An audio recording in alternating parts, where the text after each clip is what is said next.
ధర్మశాస్త్ర యుగంలోనికి మనం వచ్చినట్లయితే 1-2 విషయాలు మనం చూడగలం.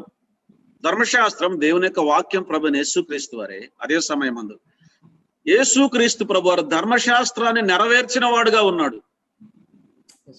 ధర్మశాస్త్రాన్ని నెరవేర్చిన ఏకైక వ్యక్తి యేసు ప్రభు, ఇంకెవరు కూడా లేరు. మన లేఖనాలు పరిశీలన చేస్తే అన్ని 100% ఏ ఒక్క విషయంలో కూడా తప్పిపోకుండా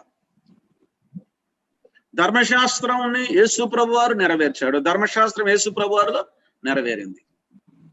ఇంకా భూమి మీద ఒక్క మనుషుడు కూడా లేడు 100% ధర్మశాస్త్రాన్ని నెరవేర్చిన వాడే కానీ, లేక ధర్మశాస్త్ర ప్రకారం జీవించిన వాడే కానీ, దేవుని ఎడల సరి అయిన వైఖరి, మానవుని ఎడల సరి అయినటువంటి వైఖరి కలిగిన వానిగా ప్రభు అయిన యేసుక్రీస్తు వారు ధర్మశాస్త్రాన్ని నెరవేర్చారు.